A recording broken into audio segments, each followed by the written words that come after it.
तो समता की स्थिति का मतलब होता है हर परिस्थिति में समान रहने की क्षमता।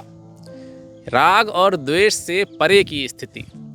राग का मतलब होता है पसंद करना, अटैचमेंट होना, और द्वेष का मतलब होता है नापसंद करना, घृणा करना, डिसलाइक करना। यानी कि पसंद और नापसंद, लाइक और डिसलाइक से परे की जो स्थिति होती है उसको बोलते हैं समता की स्थिति।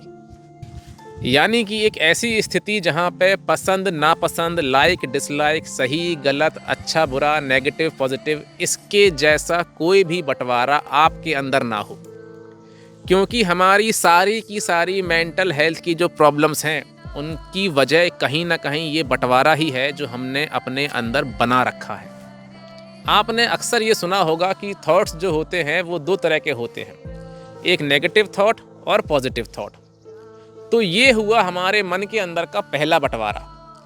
और इसके आगे आपने ये भी सुना होगा कि नेगेटिव थॉट जो हैं वो हमारे मन के अंदर नहीं आना चाहिए। तो ये हुआ हमारे मन के अंदर का दूसरा बंटवारा। अगर आप इन दोनों बंटवारों पे यकीन करते हैं तो आपने खराब मेंटल हेल्थ का बीज अपने अंदर बो दिया है। अब आपको सिर्फ फसल काटना बाकी रह गया है। क्योंकि अब आप पूरी तरीके से कोशिश करेंगे कि कहीं नेगेटिव थॉट आपके मन में ना आ जाए। और अगर गलती से नेगेटिव थॉट आपके मन में आ भी जाए तो आप कोशिश करेंगे कि आप उसे फोर्सफुली अपने मन से बाहर निकाल दें। और ये आपकी ज़िंदगी की सबसे बड़ी गलती होगी। तो अब ये समझते हैं कि ये जो बंटवारा है ये हमारी समस्या की वजह कैसे है।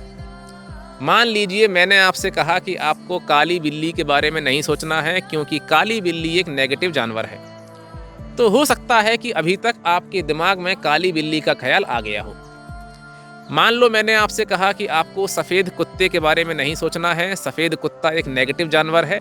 तो हो सकता है कि अभी तक आपके दिमाग में सफ़ेद कुत्ते का ख्याल आ गया हो। मुद्दा समझाने का ये है कि जिस चीज़ के लिए मना किया जाता है सबसे पहले उसी बात का ख्याल हमारे दिमाग में, हमारे मन में आता है। तो जब आप किसी अनचाहे थॉट को फोर्सफुली हटाने की कोशिश करते हो तो वो थॉट उतना ही ज़्यादा ताकत के साथ लौट के आता है। ठीक यही लॉजिक, यही कंसेप्ट फीलिंग्स के साथ, एहसास के ऊपर भी काम करता है। कुछ लोगों के शरीर में कुछ खास तरह की फीलिंग होती है जिससे वो नफ़रत करते हैं, वो उसे आने नहीं देना चाहते।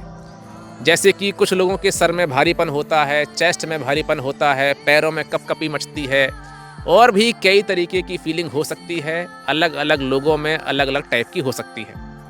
उनका सारा ध्यान इस बात पे होता है कि कहीं वो फीलिंग दोबारा ना आ जाए। तो इस चक्कर में हमेशा ही ध्यान उस फीलिंग के ऊपर ही रहता है।